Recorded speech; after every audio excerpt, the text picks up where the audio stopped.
And I see Dr. Premal Desai also, sir. Good evening, Dr. Premal. No worry. So I think we can start now. So today we'll talk about pancreaticoduodenectomy, and I welcome all esteemed guests. I can see some high weight individuals also. So I'm very happy to see people like Dr. Atul Sharma, Dr. Khandelwal, and Dr. Desai joining us. And that's almost like a blessing that people are interested in this platform and this program. So this was initiated with an idea to fill in the gaps of the understanding of students. And in the era of technology, everybody should have access to the best quality teachers.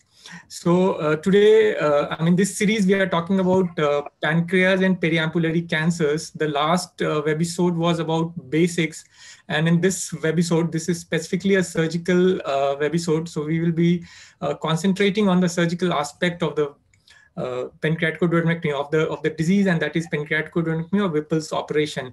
Now we have a highly expert panel here. So Dr. Sastry, everybody knows he had been an expert and a teacher to many of us. So, and an examiner as well. So he doesn't need any introduction. So is Dr. Utpal Anand, who's professor of GI surgery at AIIMS Patna. And then we have Dr. Vikram, who is a pancreatic surgeon at TMH Mumbai. And then we have Dr. Sridhar, who's again a HPB surgeon at Institute of Liver and Biliary Sciences, New Delhi. And we have Dr. Varshney, who's assistant professor of GI HPB surgery at AIIMS Jodhpur. And the panel discussion will be moderated by my dear colleague Sanjeev, and he is with us, and he is trained from TMH, and he specializes in GI-HPB oncosurgery. So without taking much time, I'll hand over the reins to Dr. Sastry. Sir, please. Good evening, friends.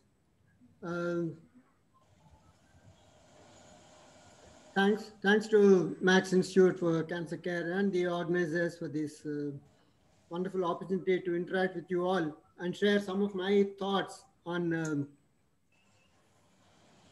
demystifying this formidable operation. A few tips. My first encounter with this operation, as I was recalling, was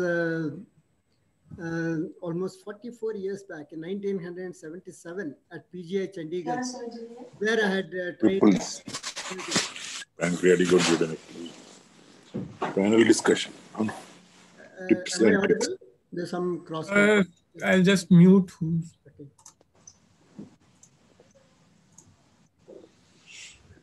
It's good to remember this simple quotation that if there is a possibility for something to go wrong, it will someday or other. How to reduce that possibility is what we all strive at. The hidden and the obvious pitfalls for any surgery, for that matter, could be at various stages, at the conceptual stage itself, in the preoperative and operative stage, and in the postoperative phases. When we have acquired some experience, it's good to stop and review. Are we following the protocols and the checklists we have established after a long innings in surgery, which are essential for the consistent outcomes? The first and foremost, of course, is to be sure that there is a valid indication for this major operation. As I was recalling, my first experience in 1977 with Whipple was indeed a disaster. At a time when most of the jaundice patients were treated as medical jaundice, and a periampullary tumor was diagnosed by what is then popular as a reverse 3 sign on a barium study or a hypotonic duodenography. And when even ERCP was not available, not any other cross-sectional imaging, including ultrasound, were not available, the diagnosis was only confirmed by probing through CBD when you had a suspicion of a periambulatory tumor and on the table with a crude dilator and an operative cholangiography. And in this particular case, after 10 hours of painstaking surgery and 6 units of blood transfusion, it was indeed a shock to everyone to see an impacted calculus at the lower end of the bile duct on opening the specimen. And then never thing, an avoidable disaster. So the first and foremost is to be sure that there is a lesion to operate. Second is the patient metabolically fit and is he ready? Metabolically from the point of view of nutrition, kidney, coagulation, and infection. And then are you sure of the technical resectability? The resectability is not to be judged on table, but before surgery. Most of the cases, at least. And how do you avoid an embarrassing situation such as a missed supraclavicular gland, which is found in the postoperative stage? Big surgeons make big incisions may not be true in these days of laparoscopy and robotic surgery. But when you're doing open surgery, it's good to have a good and adequate exposure. I would prefer a reverse L incision or what is called a Makuchi incision, which gives me an adequate exposure. In a thin individual, you can very well manage with a long midline incision. A preliminary detailed inspection is absolutely essential before you start dissecting your way. In a majority of patients, I would recommend a preliminary laparoscopy, particularly those with the highest likelihood of occult metastasis in liver, peritoneum, mesocolon, and DJ flexure, as you see here. A bit of tethering, not an absolute contraindication as such at this stage, but it should warn you that there is more in the offing and you should be prepared for an advanced tumor. He looked very familiar. फिर बाद में उन्होंने बताया AIIMS trauma in charge. There's a bit of a disturbance somewhere. Okay, it's all right. Yeah.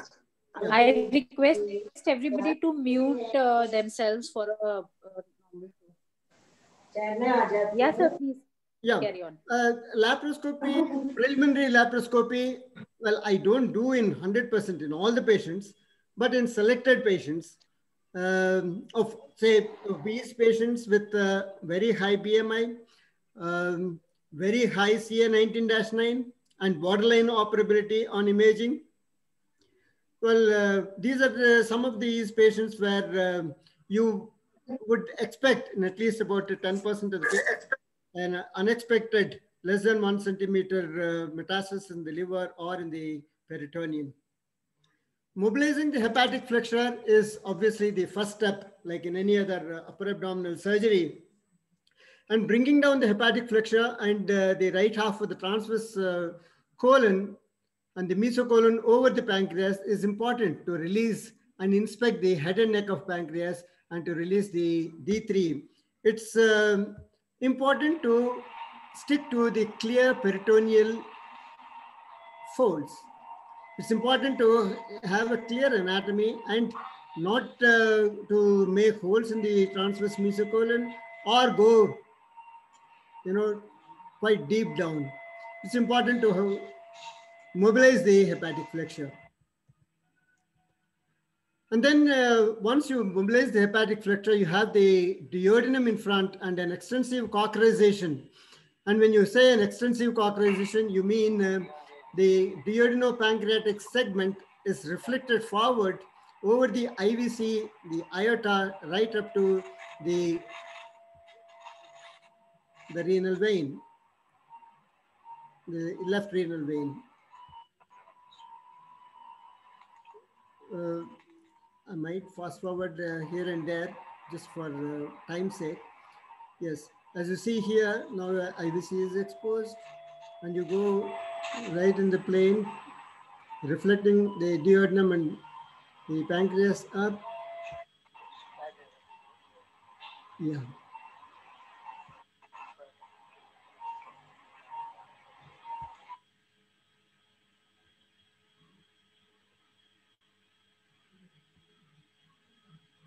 So you're almost reaching the level. And when you reach the left renal, that is also the time you can feel the SMA. So as you see here, that's the left renal. And you try and feel the SMA just above it. And if you have some tethering there, you are warned. And that is probably the time to have a SMA first approach. So this is the limit you would go, and this is the place where you would feel the SMA. You're not dissecting the SMA here. It's not really necessary at this stage unless you have a doubt of SMA infiltration. A classical anatomy of celiac and SMA branches is seen only in 60%. So in 40%, you can expect anomalies. But what anomalies are important for you as a matter of significance would I would just show a few. The first and most important thing is, of course, the accessory or the replaced right hepatic artery, which is felt behind the CBD. And before you divide the CBD, it's absolutely essential to confirm that it is not there. This is how you would feel for the accessory right hepatic artery behind the bile duct. And this is not the only place where you would be looking for the accessory right hepatic artery. We'll come to it a little later. Even while transecting the neck of the pancreas on the superior, where it joins, you would also, it's important to trace the accessory or replace right hepatic. Say, as you see here, the bile duct, and this is the anatomy which you would show in the supracholeic compartment, portal vein and the celiac branches. And here you see there is something else which, after division of the bile duct, you see that right hepatic, replaced right hepatic artery. And this, when you trace, it's only a left hepatic. There's no other right hepatic. This is the GDA arising from the left hepatic. And this would be the, once you trace the right hepatic, replace right hepatic artery right up to SMA. This is later in the dissection, once you've dissected the SMV completely, portal vein and SMV, and you're retracting it, and uncinate dissection is done, you see the right hepatic joining the SMA. The inferior pancreaticoduodenal vessels were also ligated separately from the SMA here. Now, it's not only the right hepatic, sometimes you have the common hepatic arising from the SMA. Many times it may not give you much of a problem because it's a little away from your field of dissection, but then it can give you problems if it is in your field, particularly if it is going through the parenchyma of the pancreas or very closely adherent to the pancreas, and you miss it. You see here, this is the replaced common hepatic artery. This is the pancreatic stump, which is reflected here. This should have been going like this as a common hepatic artery, but this is going down. And then it is giving the right hepatic artery and the left hepatic artery. And there is an accessory vessel here, which when traced, it went into the mesocolon. It is a right colic artery, though it is dispensable here because of the collaterals down below. But it's important to trace all these important vessels before you decide to sacrifice. And this is one thing where, of course, you cannot sacrifice. The most difficult situation would be if this is going through the pancreatic parenchyma. When you have to either divide the pancreas and get it, or you may have to do an arterial reconstruction. As far as the common bile duct is concerned, you should, of course, avoid skeletonization so that the vascularity is not compromised, and divide the bile duct above the cystic duct, and always avoid bile spillage because it's a potentially infective bile. And PDA is short, so the ligature is prone to slip. So it's better you transfix it in addition to a ligature or a double ligature or a ligature and a clip, which is always the order. First you ligate and then put the clip, not the first put the clip and then ligate. It's also important to temporarily occlude the GDA, say as you've done here, a bulldog and the bulldog in this, and then feel for the hepatic pulsations. This is important to rule out any unnoticed or undetected celiac artery stenosis. Well, this would be the final picture, and this is the area which in the past 10-15 years, we have seen that this is important to clear completely. All the area lateral to the SMA, the entire uncinate process, the groove between the SMA and the SMV and the portal vein, and going right up to and the lymph node clearance here. This is an important part, and you should aim to achieve this picture. A little bit into the blood supply of pancreas. Arterial supply, see the gastroduodenal from the celiac and the superior mesenteric, the contribution of the inferior, anterior and posterior pancreatic or duodenal, they would be the main contribution to the pancreas. You don't really isolate or divide the superior pancreatic or duodenal, because as you divide the gastroduodenal, this will always get divided by itself. Whereas this one, as you do the uncinate dissection, it's good to isolate this vessel. It's not very difficult to isolate this artery specifically and ligate it separately. On the other hand, venous drainage is also important to realize the pancreaticoduodenal arch, the superior and the inferior from the portal and the SMV. Of these, say the anterior superior pancreaticoduodenal vein, along with the right gastroepiploic, as I will be showing shortly, with one of the colic veins would form the gastrocolic trunk here, just at the neck of pancreas on the inferior surface here.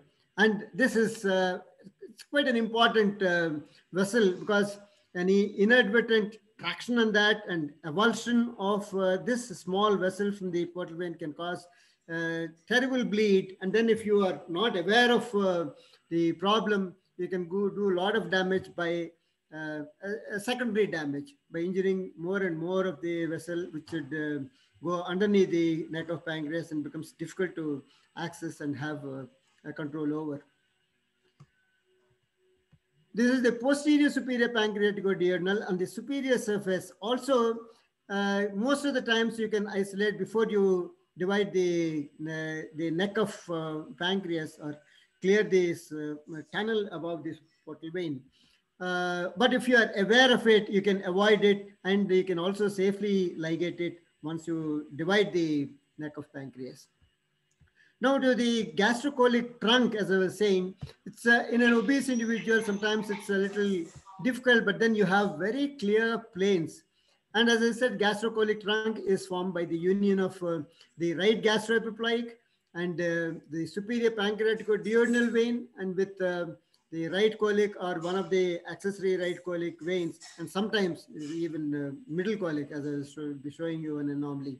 And it's a very short vein which drains into the portal vein.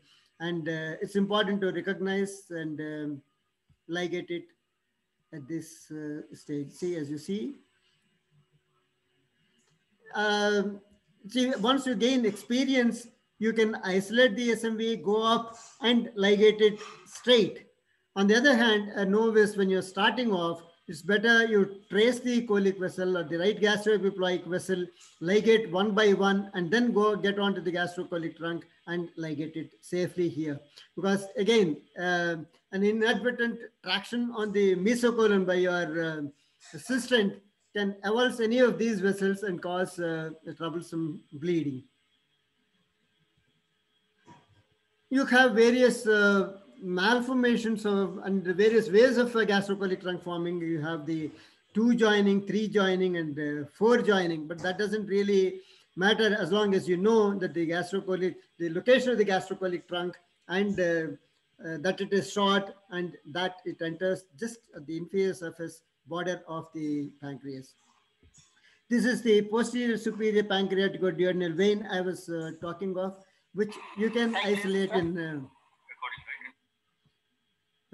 many of the instances, and it is good to ligate it because it gives you a satisfaction of identifying even these small veins and go safe with your pancreatic neck dissection. And it's important because, see, these vessels are quite flimsy. It's always important to warn your assistant that these vessels are very flimsy, and when they're ligating, like it is happening here, is tied it a little too tight. And then, yes, he is tying it. Yeah, and it is cut through.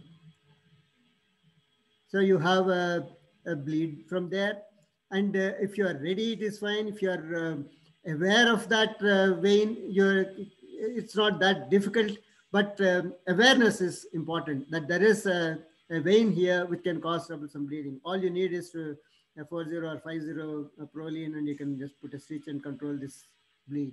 I'm letting it bleed just for demonstration purpose. It's the inferior pancreaticoduodenal vessels, the veins and the artery. As you dissect the uncinate process, the SMV is retracted, and this is the, what do you call, the meso-uncinate, or whatever you, the tissue between the uncinate and the SMA, and that is where you can isolate the inferior pancreaticoduodenal artery, and the same way the vein also, and you can do a safe uncinate dissection. First jejunal vein, it's important to know the location of it.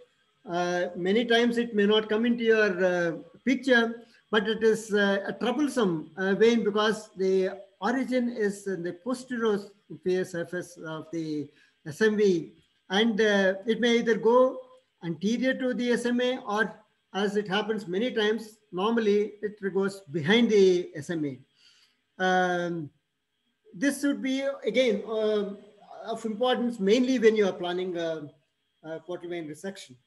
When you have a tumor infiltrating the SMV here and you want to do a portal vein resection, there the first jejunal vein becomes important, because the caliber of the SMV, of the first jejunal vein, and how the SMV is, the configuration of SMV at that location is important, and then you'll have to take a call on whether to ligate the first jejunal vein or not. Tumor infiltration into the SMV. SMV resection is not considered a major aggressive surgery anymore. It's part of Whipple's, and SMV infiltration or portal vein infiltration is not considered as aggressive tumor biology by many people. It's just a function of the location of the tumor, that it happens to be very close to the SMV and it is infiltrating. So one should be prepared for portal vein SMV resections of most often. You should be warned by the imaging, which will give you an adequate knowledge of how much tethering, how much of displacement, and how much of luminal narrowing, and is it possible to re-establish the continuity. So it's important to realize these things preoperative stage itself, and then do a portal vein resection and repair it.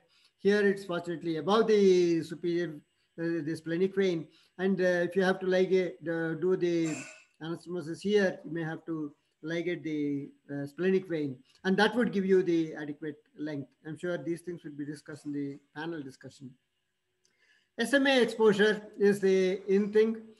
SMA first method is not always necessary, not as a routine, but it does give you a lot of advantage, particularly when in borderline operable cases, you want to be certain that it is not inoperable before you divide the neck of pancreas and take irrevocable steps in the procedure. It's important to realize the magnitude of the problem in the SMA, and the anomalies arising from SMA are also better appreciated in SMA first method. Again, I'm sure these things also might discuss in the panel discussion. You have various approaches for the SMA first.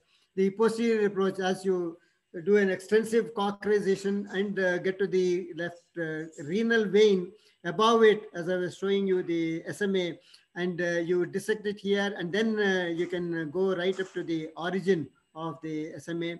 And it will also give you a warning of, in the initial phase itself, as I was already mentioning, if there is some tethering and there is some possibility of a tumor extending up to this area. Median uncinate approach is a very useful approach. Before you divide the neck, when you have a suspicion of SMA involvement, it's good to go to the uncinate dissection first, and then expose the SMA, and then evaluate the SMA involvement. And if you think it is operable, then you divide the neck of pancreas. Inferior infracolic mesenteric approach is also a useful approach, but we most often resort to it when you do revascularization, mesenteric revascularization. It's a very useful approach to expose the mesenteric artery. You have the other left posterior infrasupracolic and superior approaches. They all, it depends on the location of the tumor, which approach you would select. Now, just a word about the pancreatic anastomosis. I most often do ductal mucosa and pancreatojejunostomy. The classical Halsted principles hold true even here: gentle handling, sharp anatomical dissection before you start your anastomosis, meticulous hemostasis, fine material, use 540 or 50 PDS, minimum tension, and accurate ductal mucosa position.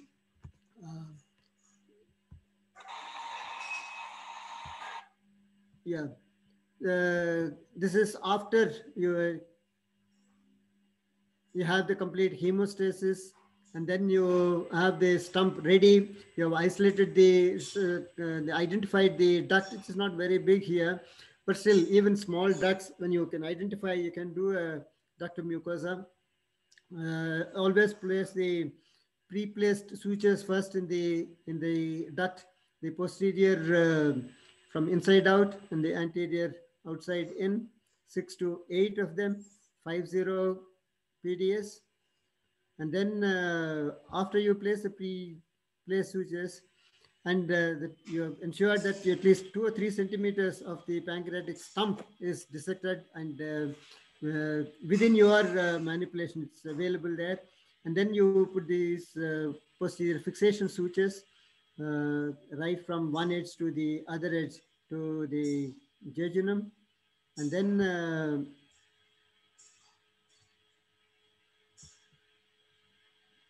once you put that, yeah, you have the anastomosis ready, and then make a small opening in the jejunum, always smaller than the duct, like you do hepatojejunostomy or any of these smaller anastomosis where you have a fixed lumen and a expansile enteric lumen. So this is how you complete the anastomosis, and then complete it with the anterior sutures covering the anastomosis.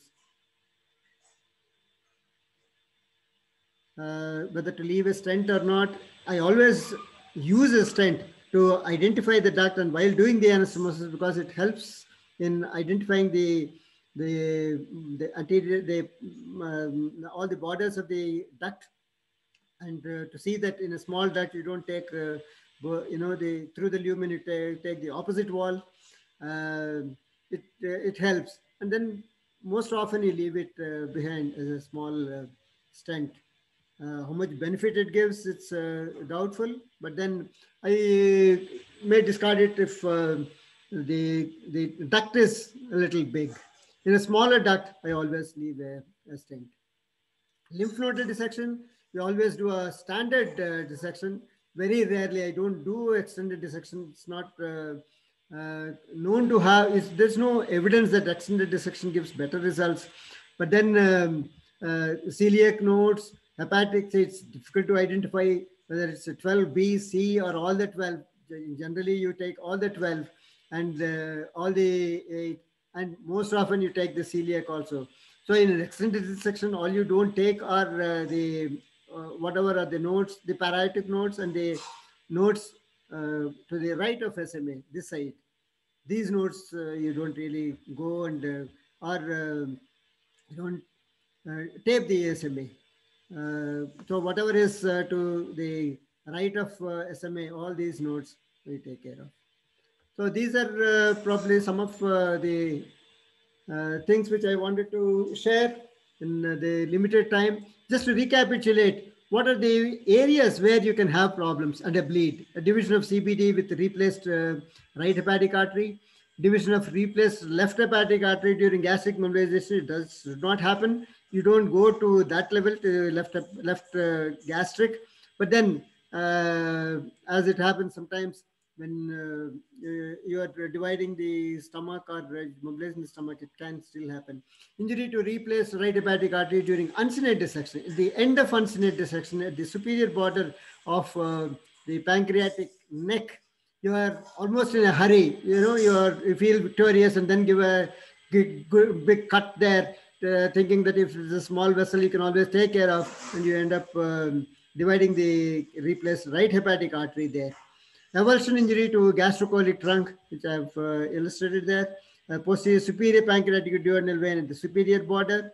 Coronary vein, yes, when you are dissecting out the common hepatic artery and going up to the celiac, coronary vein can get injured. Inferior pancreatic duodenal vessels and the smaller vessels coming from SMV and the first jejunal to the uncinate. These are the troublesome areas of bleeding.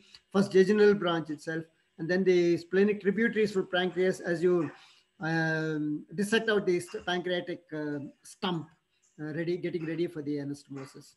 Well, so these are some of the points I thought I should emphasize in a standard Whipple, and I'm sure other things will be taken care of in the panel discussion. Thank you. That is the end of my... Yeah, thank you, sir. Thank you so much for a elaborate and crisp discussion. So keeping the momentum forward, I would like to invite Dr. Sanjeev for carrying out a case-based panel discussion to moderate that. And I would like to invite the panelists for that, sir. I request you to stay there and have a discussion as a panelist also. And I invite Dr. Utpal Anand, Dr. Vikram Chaudhary, Dr. Sridhar Sasturkar, Dr. Vaibhav Varshne also. Please join for the panel. I hope everyone is there. Yeah, and I request all the participants to please post their questions in the chat box so that Dr. Sanjeev can take those questions while during the discussion or after completing the discussion. Dr. Sanjeev, at your discretion, please. Thank you, Dr. Shefali. So excellent presentation, Dr. Sastry, telling us about the tips and tricks of pancreatic duodenectomy. So in this panel discussion, it will be more kind of surgical and practical approach to pancreatic duodenectomy. So greetings from Max Institute of Cancer Care, greetings from Delhi. Welcome all the panelists. So we quickly move on to the first case. It will be a case-based discussion. So the case about intraoperative nonsense. So case one is a 65-year-old gentleman. He's a hypertensive, ECOG 1, known case of periampullary carcinoma presented with obstructive jaundice with a bilirubin of 23. Preoperative stenting was done, and he was planned for pancreaticoduodenectomy. Regarding the choice of incision, so Dr. Sridhar, are you there? Hello.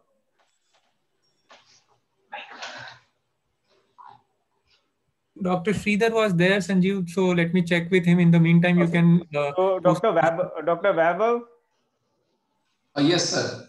Yeah. Good So evening, regarding good evening, very good evening. So in a operable periampullary carcinoma, what is the choice of your incision? We prefer to do a midline incision. Okay. Dr. Vikram, what do you practice at your center? So our approach is for slightly obese patients, we prefer a bilateral subcostal incision. And for thin patients, we don't hesitate to go ahead with a midline incision. Sometimes for few vascular resections, depending upon the type of resection required, occasionally we have taken extended midline resections for vascular resection. But for generally, if the BMI is above 25, I will prefer a subcostal incision. I have noticed that an access for the resection and even for reconstruction with a subcostal in obese patient is slightly better in obese patients. But in generally in thin patients, a midline incision is equally good. But I'm quite aware that many centers uniformly use midline incision for all their Whipples. So I think it would be more of an individual center choice rather than any specific guideline. And you can ask others. I think Professor Shastri also. Dr. Utpal, any comment on that? Yes, bilateral subcostal incision is our choice, but it depends upon center to center and surgeon's choice what actually they want to do it. Yes, yes. But our choice is bilateral subcostal. So we saw in the video and video demonstration, Dr. Shastri also took a similar kind of incision. So moving on to the next thing. So now a type of pancreaticoduodenectomy, classical Whipples versus pylorus preserving pancreaticoduodenectomy. This is everyone discusses about this. So Dr. Sridhar, you are there? So Dr. Sanjeev, Dr. Sridhar is facing some technical difficulties. Okay. He'll let us know when he is through that technical part. Dr. Utpal. Yes. So what do you, for a periampullary carcinoma, what do you routinely do? Routinely we do classical Whipple's pancreaticoduodenectomy rather than pylorus preserving pancreaticoduodenectomy because we are trained at AIIMS like that only, and I feel comfortable in doing classical Whipple's pancreaticoduodenectomy. Dr. Vaibhav, do you agree with that, or do you have any other? No, I agree with Dr. Utpal, sir. We also prefer to do classical pancreaticoduodenectomy in our center also, because this is the approach we are following since last 5 years and we are comfortable with this. Results are also good. So Dr. Vikram, which one do you choose for periampullary carcinoma? So actually, I think we do a pylorus preserving Whipple commonly, and unless a D1 is involved or unless pylorus preservation is contraindicated, we would go ahead and do a pylorus preserving pancreaticoduodenectomy. Having said that, I don't see any specific reason. Both the procedures are equally acceptable. There is somewhat higher incidence of delayed gastric emptying with pylorus preservation. And I really don't know if there are really some long-term benefits associated with that. But pylorus preservation has become a sort of norm in last few years, and that's what we also do. But I do not hesitate to resect the pylorus and do a pylorus resecting pancreaticoduodenectomy rather than doing a classical distal gastrectomy or antrectomy, which we do. So even if I have to resect a duodenum, then I would do a pylorus resecting PD rather than a classic PD. So that's what I do. If I'm not happy with the congestion in the duodenum, or if I feel that duodenum is congested or not preserved properly, I would go ahead and do a pylorus resecting. But yes, there is, I don't think there is much difference except a slightly higher incidence of delayed gastric emptying with pylorus preservation. And unless there is a specific contraindication, there is no reason to do a distal gastrectomy. I would like to know Professor Shastri's approach. Yeah. So, Dr. Shastri, your expert comment on this one. Yeah, I used to do pylorus preserving when it was very popular. I used to do pylorus preserving, but then when you use a stapler, I always found that it is very close to the pyloric ring and it doesn't give you any added benefit. It almost amounted to pylorus resecting pancreatic duodenectomy, as Vikram was saying. Now I classically excise the pyloric ring. So it's a stomach preserving. It's not pylorus preserving. It's a stomach preserving resection. So I don't do an andrectomy, as Dr. Vikram was saying. But pylorus preserving very rarely nowadays. So this for the student, there is no difference in the survival if you compare classical Whippers versus pylorus preserving. Similar quality of life with some increased incidence of DG in some series. So this was what Dr. Vikram was talking about, pylorus resecting pancreatic duodenectomy. Dr. Utpal, what do you practice at your center? I practice classical Whipple's pancreatic duodenectomy. Classical Whipple's. Yeah. So there has been some reports and some studies which have showed that pylorus resecting, when we preserve the antrum, the delayed gastric emptying is lesser. So there has been a meta-analysis from a Chinese meta-analysis and also RCT which have showed that. So plenty of studies. So quickly on moving on to the extent of lymphadenectomy. So standard versus extended lymphadenectomy. Dr. Utpal. We do, as Dr. Shastri sir has said, we routinely do standard lymphadenectomy because extended lymphadenectomy do not give any extra advantages. So our preferences is to do standard lymphadenectomy with addition of removal of lymph node along the common hepatic artery.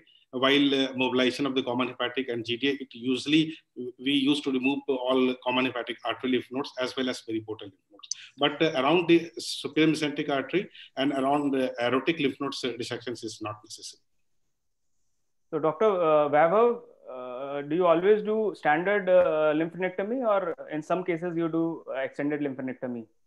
No, we follow the same thing. We also consider standard lymphadenectomy is sufficient for periampullary carcinoma, but if there are lymph nodes which are involved, which are on CT scan, we found that there are lymph nodes which are large, so we extend, we don't leave that, we remove that also. We don't hesitate to do extended lymphadenectomy in the presence of lymph nodes. And especially when there is a severe head of pancreas, we tend to extend the range of lymphadenectomy. Okay. So, Dr. Vikram, what do you practice at TMH? Do you have any preference depending on the location of the tumor? Yeah, I think the problem is with the definitions proposed by IHPBA. The definition of standard lymphadenectomy is very conservative, and definition of extended lymphadenectomy is very extended. So I think most centers, what they end up doing is, and what surgeons usually do, what is a radical job, it's somewhere in between. So if you ask me, if you consider station 14 and the left of the SMA, that is 14A and D, and the station 16 are the nodes which probably you do not need to dissect unless they are involved. Rest of the nodes, I think most surgeons would consider it an oncologically adequate resection if you take out rest of the nodes. I do not see why we should not remove level 12 lymph nodes as a part of routine lymphadenectomy during a pancreatic cancer resection or a periampullary resection, except 14A and D and 16. I think we would remove all the lymph nodes which are included in the standard and part of extended lymphadenectomy. And I think that is what we recently published a paper. It would come in BJS. Our experience with recurrent periampullary cancers, and actually, if you ask me, the periampullary resections which are considered easy, many patients do not recur systemically, but they recur locally. And one of the reasons is probably inadequate lymphadenectomy or lymphadenectomy which is probably not done carefully. So I think rather than debating about standard and extended lymphadenectomy, we should be thinking about what is an adequate or what is a adequate lymphadenectomy for a periamp or a pancreatic cancer. And, Yeah, right. And 14C and D, we would take out whenever there is a disease which is going to the A and B, whenever there is disease going to the left of SMA, and if they are particularly involved, and we know from the preoperative scan that they are involved, we will not hesitate, we will take out them also. And that is one of the sites in pancreatic cancer, which is now known to be having a local recurrence in pancreatic cancer after resection. So these are important sites which should be addressed specifically. So rightly said, Dr. Vikram. So this lymph node dissection needs to be redefined in case of pancreatic cancer. Dr. Shastri, quick comment on standard versus extended lymphadenectomy for students. I thought I had made that comment while presenting itself. Yeah, yes. Exactly. I agree with Dr. Vikram. We don't stick to definitions, but whatever is to the right of SMA, we resect. We don't routinely do parietic lymph nodal sampling. If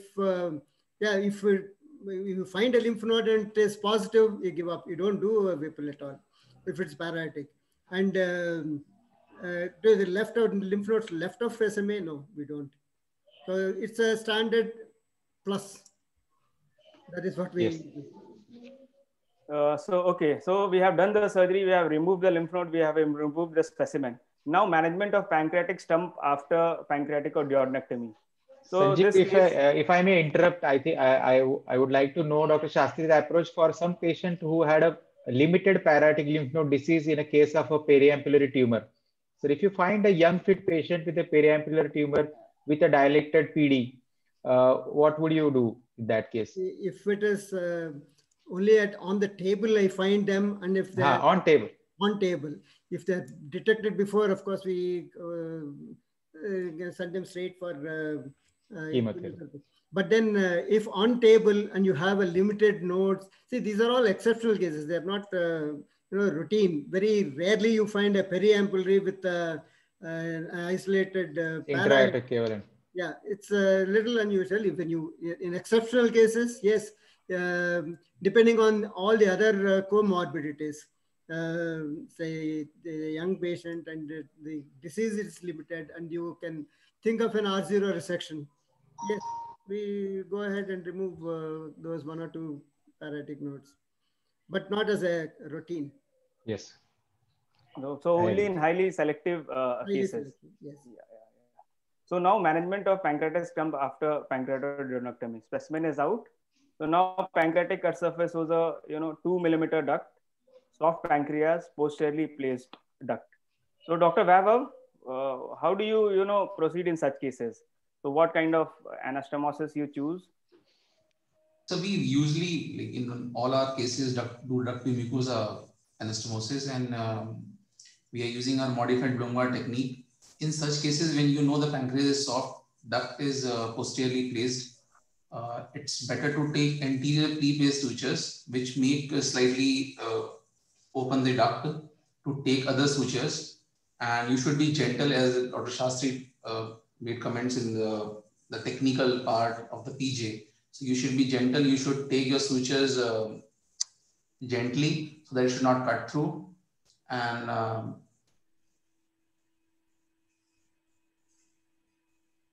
we take Prolene sutures and PDS 50 for the duct to mucosa. Yeah. So this is a high risk, duct, high risk anastomosis. So anyone does PG? So it's a choice of anastomosis, pancreatic anastomosis, PG versus PJ. So Dr. Utpal? In general practice is to do standard duct to mucosa pancreaticojejunostomy. But in these cases like soft duct, smaller duct, soft pancreas and a smaller duct, I will like to do modified buccal technique, means incision of invaginating the remaining part of pancreas also into the jejunum. I do not usually do pancreaticogastrostomy. But in this type of high risk situations, we add invaginations as well as duct to mucosa technique, that is a modified buccal technique. So anyone amongst does PG, pancreaticogastrostomy? Shastri sir has something to say. In this particular instance, where it's a 2 millimeter duct placed posteriorly and a soft pancreas, I would hesitate to do a duct to mucosa. I would rather do an invagination or dunking. And for dunking, say to select jejunum or stomach would depend on the total lie of the structures there. Many times when you are dunking as a procedure, I use stomach. Jejunum, if the pancreas is small, say a lot of times when you dunk it into the jejunum, it looks overstuffed. So I feel a little uncomfortable there. I dunk it very safely into the stomach without any regret. But in this kind of situation, I always leave a small stent. So Dr. Vaibhav, your practice for high-risk ducts? Sir, actually, even the duct is 2 to 3 millimeter size. We always do PJ with duct to mucosa technique, and our results are also good, sir. Yes, they have sometimes biochemical leak, but we manage them conservatively, and they do well in the post-operative period, sir. Only thing is, when you are taking sutures posteriorly, you should be, when you are snuggling, putting the jejunum behind the pancreas and taking the sutures properly to the duct. And one more thing, which I told you, that when you are taking anterior P-place sutures at 2 o'clock and 10 o'clock position, it makes sometimes duct little wider, what it is appears. And if you're using your loops, then there's no problem in doing PJ anastomosis. So regarding the technique of pancreatic jejunostomy, Dr. Vikram, what technique do you use for pancreatic jejunostomy? There are plenty of techniques described. I know.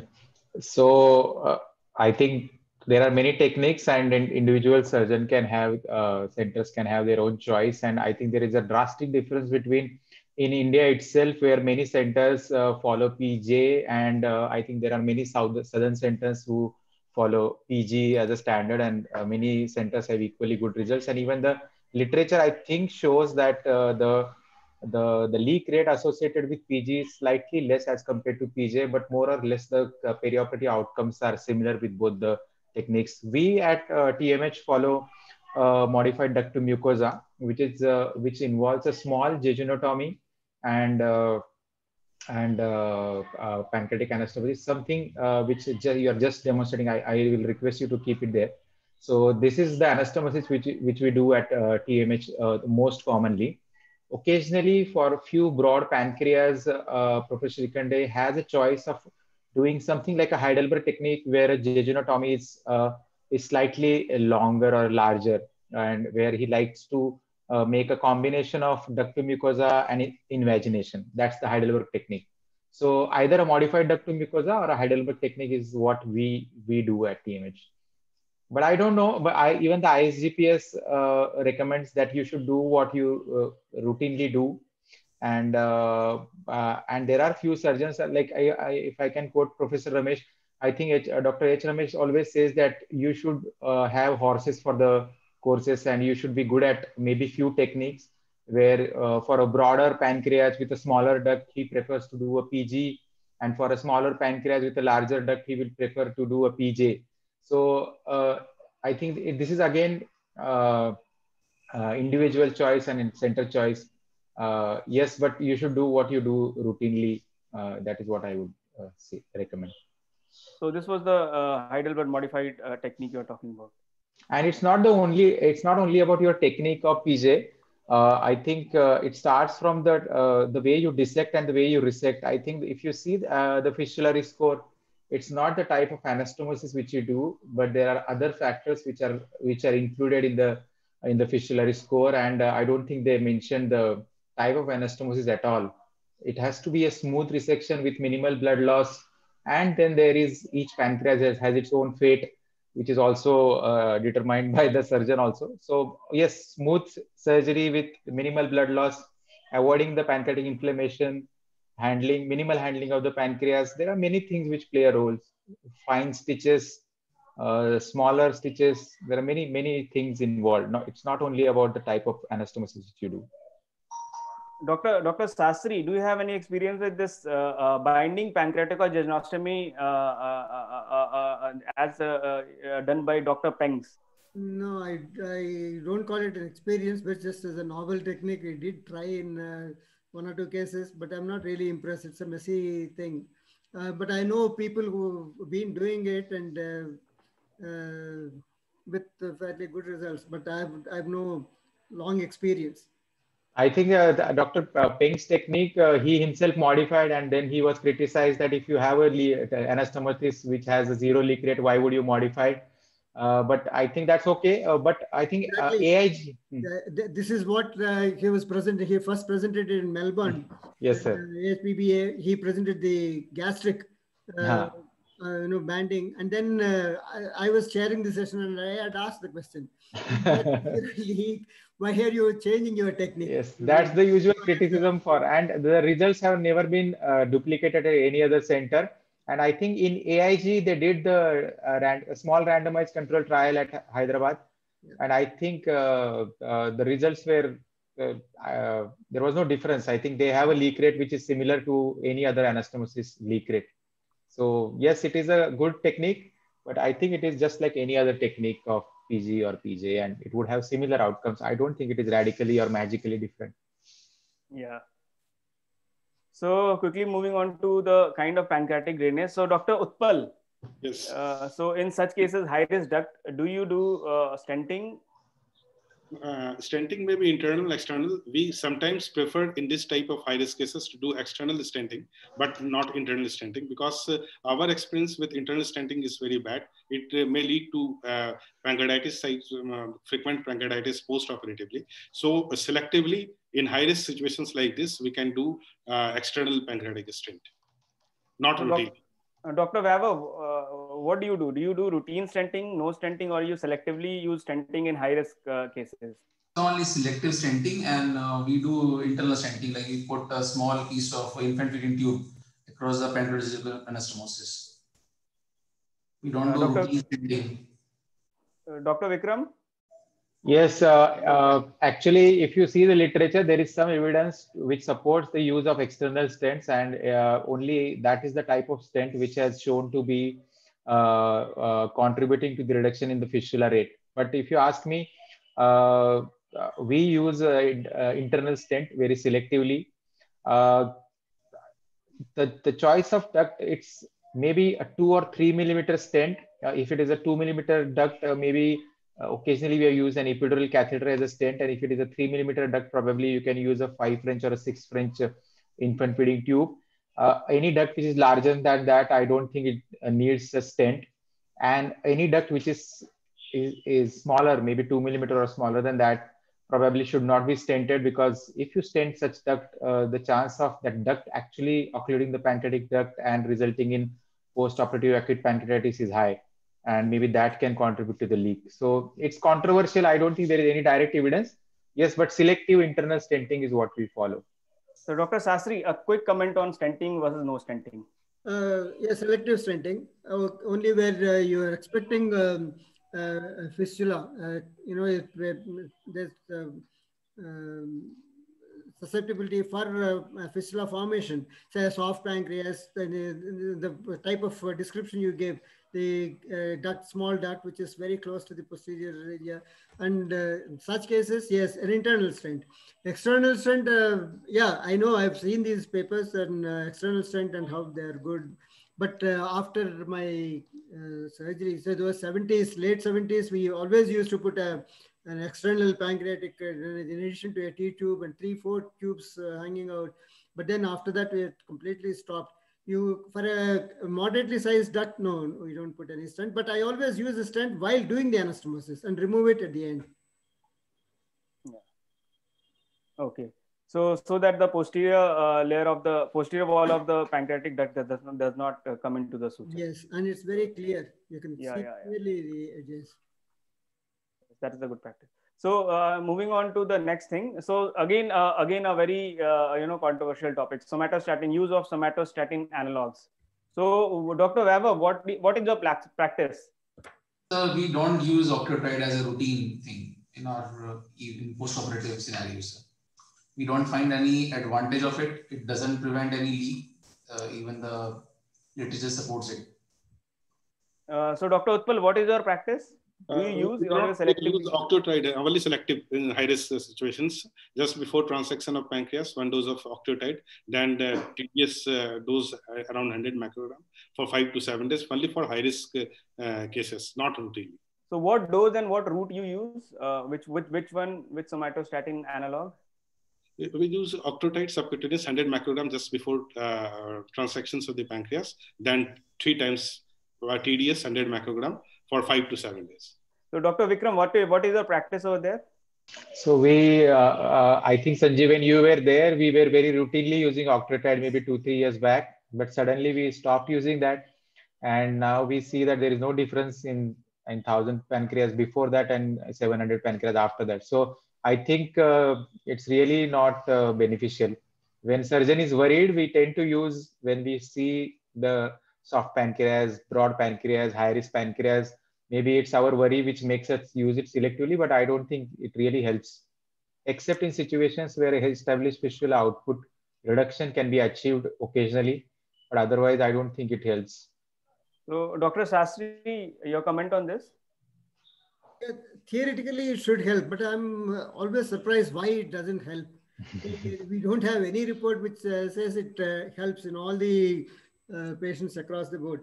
But we still, as Vikram was saying, in a panicky situation, say in a more of a defensive procedure, where you have a soft pancreas, there is some evidence that soft pancreas become a little hard, after octreotide, and the ease of your suturing is much better when you give octreotide. But these are all anecdotal. I don't think you have any clear evidence for it. But yes, we use selectively in soft pancreas and high risk patients.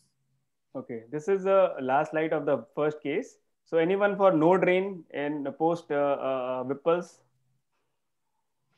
I think before moving to that, Sanjeev, if I may pose one additional question, anyone using hydrocortisone in their high-risk pancreas perioperatively, is there evidence of steroid use? Like we are worried when we use octreotide, but is anybody using steroid when they are worried? Professor Shastri, any experience of using hydrocortisone in high-risk pancreas? I'm just wondering how it would help. I think maybe reducing the systemic inflammatory response syndrome in the perioperative period. I don't know what, but there is some recent evidence where 3 days of hydrocortisone has shown to help in reduction in the post-op SIRS and reduction in the perioperative pancreatitis and the fistula rates. No, I have no experience at all. In patients who have undergone perioperative stenting, or like in all cases? In high-risk pancreas. In high-risk pancreas, okay. Okay. So anyone for no drain in post Whipple's? Dr. Utpal? No, we always put drain. Whether it is a high risk or normal risk patients, we put a drain. Dr. Vaibhav? Yes, sir, we always put drains after surgery. So no controversy, I think no controversy in this. So quickly moving on to the next case because we are running time.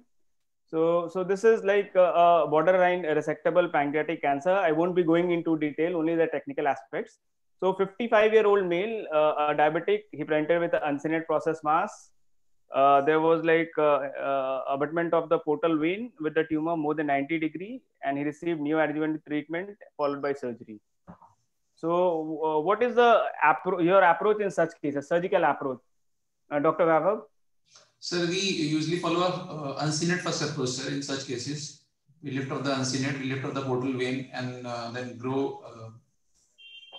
lift the SMA, and accordingly first researched area where this tumor is involved. And we always keep a low threshold if we need to resect the portal vein or take a sleeve of the portal vein. It is better to take. And sometimes it's very difficult to differentiate between tumor-induced desmoplasia and tumor infiltration. So it's better to be on an aggressive side and resect that area rather than to leave it. So Dr. Utpal, your approach for such kind of... First thing, CT scan is not very sensitive in predicting whether how much venous involvement is there or arterial involvement is still present or not. So we routinely, in such type of cases, we follow artery first approach in order to clear superior mesenteric artery in total before going contemplating any venous resections in this type of case, because if there is SMA involvement, there is no chance of any survival with increased morbidity and mortality. So we do not actually rely on CCT abdomen. We do follow artery first approach and then proceed accordingly in this type of case. So Dr. Vikram, your approach for such kind of cases? I think most pancreatic cancer surgeries would be approached as a SMA first, and it's a combination of these approaches have been described as a sophisticated approach have been described as a combination. It's not a one approach; it's a combination of these approaches which we need to use during SMA first. Yes, but for pancreatic cancer, it would be SMA first, and it's not because of I don't think it's the operability in a BRPC. It would be when you have a borderline resectable tumor which is near artery. That time, the importance of the SMA first is maybe for operability. But in most other cases, if the CT is showing a clear plane with the artery, the plane would be clear in the artery. The problem of sensitivity or specificity comes when there is no clear plane, and that time there may be a plane present. And even in those cases, you will need to use SMA first. So in pancreatic cancer, SMA first. In periam cancers, you can use a different approaches. Yes. So this was the intraoperative finding. So the tumor was like stuck to the portal vein and the above the confluence.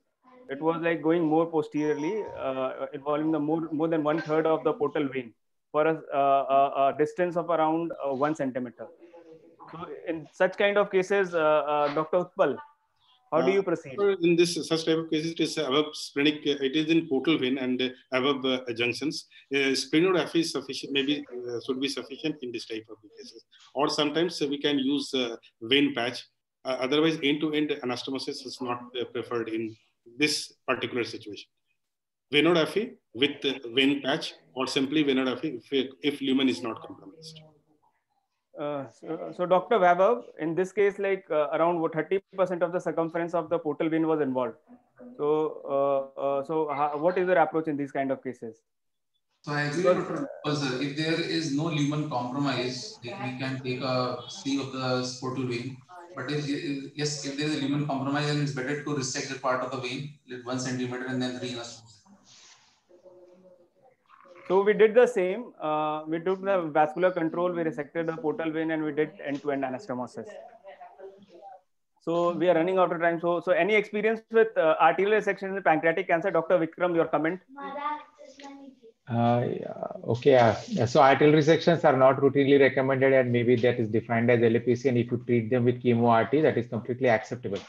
Yes, but in good responders patients, the celiac artery involvement, limited common hepatic artery involvement, and GDA involvement has been defined as borderline resectable depending on the tumor location. And in these patients, resections are being done at many centers. We are also doing it in selected cases after good response to a long course neoadjuvant chemoradiation, and maybe in few patients even a long course complete neoadjuvant therapy. Selective cases and even few SMA resections we have done, but I would still say that yes, they will be very uncommon selective patients, and arterial resections remain a contraindication in locally advanced pancreatic cancer, particularly SMA. But short segment CHA, GDA, and celiac for distal pancreatic cancers are acceptable. So moving on to the next case. So post-operative pancreatic fistula, the most difficult thing to manage. So this was a 50-year-old gentleman who underwent pancreatectomy, uneventful surgery. Post-op day 3, patient was stable. Drain fluid was serosanguinous. Amount was 150 ml, and fluid amylase was 1000. So what next? So Dr. Utpal. It depends. This is clear cut is a case of pancreatic fistula. Then we had to grade it whether it is a biochemically evident fistula or clinically relevant. So we have to ask whether patient is a stable patient. So no need to do anything. Just follow up the patient. We can. There is no any change from the routine post-operative management in this case. So yeah, right. So this is like only a biochemical read and nothing to be done. So again, this patient, post-op day 5, patient stable. Drain fluid serosanguinous, amount 120 ml, fluid amylase 900. So Dr. Vaibhav, what next? Continue observation, I think. Observation. Why did you do this?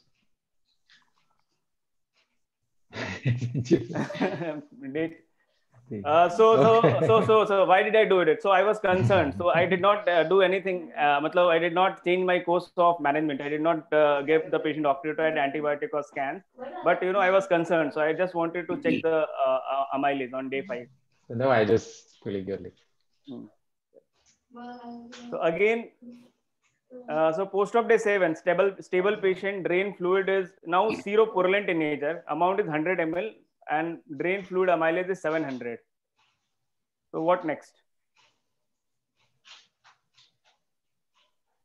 Observation, we can add some culture sensitivity. That's all of the drain. Yeah. So if the patient is stable, so it's not a. The definition changing here, Sanjeev. Now from biochemical leak, this has become a POP of B. This basically this has become a clinically relevant pancreatic post-operative fistula because it is infected now. It is post-op day 7 and it is infected. So this has become a pancreatic leak now. So it's no more a biochemical leak because it's infected.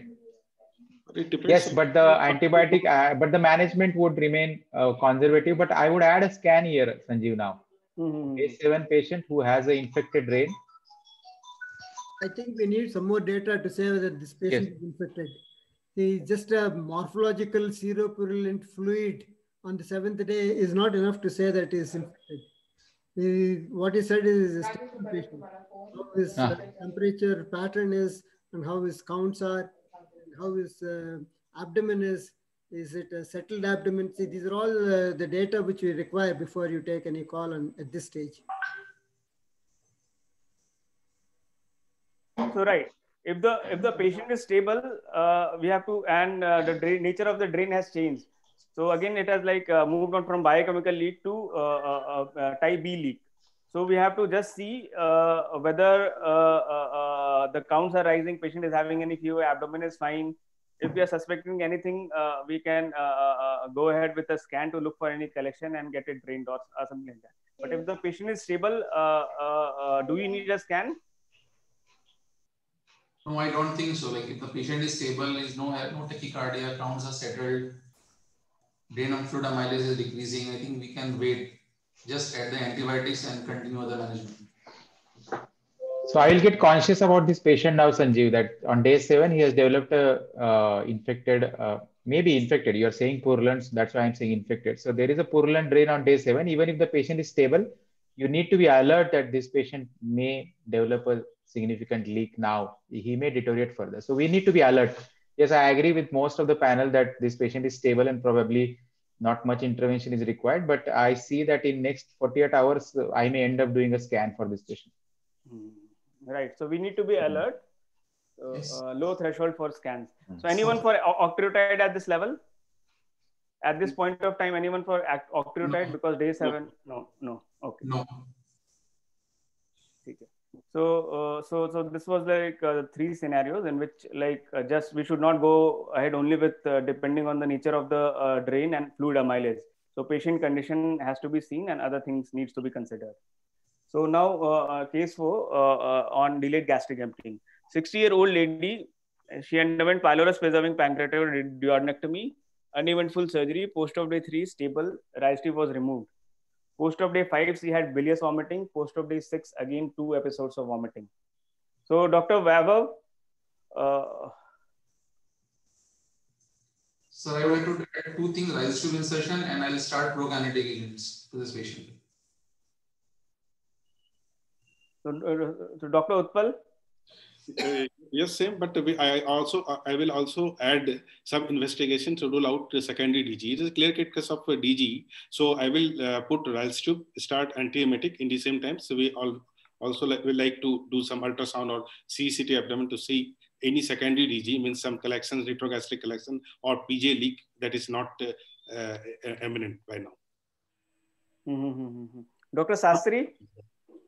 Yes, I would add an imaging at this stage, not as far as treatment is concerned, the same, just observation and prokinetics for whatever they are worth, and definitely a Ryle's tube insertion. Yes, I would try to look for any other triggering thing which is causing the delayed gastric emptying, which is generally a collection there or a leak. So I would add imaging at this stage. Right. Anyone is using erythromycin for delayed gastric emptying? No, I think erythromycin IV is not available in India. Right. So annual. So okay. So just for the students, so need for maintenance of nasogastric tube for more than 3 days or need to reinsert it after post-op day 3 should be considered a DGE. And inability to take solid oral diet by post-op and 7 side is considered to be DGE. So these are the gradings of DGE. And depending on the situation and the clinical suspicion, we should investigate the patient, and we rise tube insertion has to be in prokinetic, antiemetic, and other things has to be considered. So with this, I end the panel discussion, a lengthy one, but I hope this should be fruitful to the students. So thank you all the panelists. Yeah. Dr. Sastry, Dr. Utpal, Dr. Vikram, Dr. Vaibhav. Thank you, everyone. Thank you. Yeah, Dr. Sanjeev, I hope you have taken all the questions which were mentioned in the chat box. Please check it once. I have answered few of them directly, but I think you can take, I think there are many which were not answered. I think the delegate questions are important. Yeah. Dr. Sanjeev, please take on the questions which are remaining. Yeah. So I think one was on lymphadenectomy. What is the adequate and lymphadenectomy? Is it the number of nodes or the percentage of the positive nodes which is taken as significant? What is your take on that? I think Dr. Roshni asked that.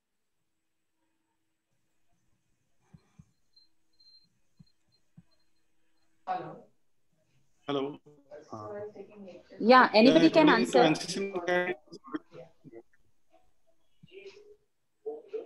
Dr. Anand, please carry on. Yeah. Yeah, according to NCCN guideline, 15 could be adequate lymphadenectomy. At least 15 lymph nodes should be examined to say that lymphadenectomy is adequate. Right. And I think Dr. Vikram answered the question on stent and octreotide. And yeah, so is Whipple's possible in a patient with compromised celiac flow without taking out GDA? So this was another question asked by Dr. Karthik. So Dr. Shastri sir, you can take this question. This is a difficult problem. If you have diagnosed celiac artery stenosis before surgery in the preoperative setting, it's important to take a call on whether you want to stent the celiac artery or not. Is the SMA flow adequate, or how much is the component of this? And in this kind of situation, celiac artery stenting before surgery may be helpful. It's also important to know whether it is the median arcuate ligament which is responsible for the celiac artery block. And if you have various CT criteria to evaluate this part, and if this is the situation, you divide the median arcuate ligament at surgery and do a Doppler and see the hepatic artery flow and then take a call on that. I don't have a personal experience in any vascular repairs that for the celiac artery block.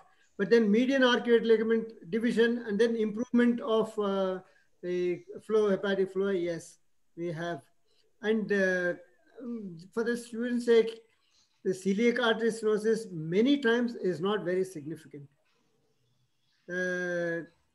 So I think many times we can ignore it, and we had ignored it before we were aware of this. For years, we never bothered about celiac artery and did not find any untoward thing. But then there is loss of flow.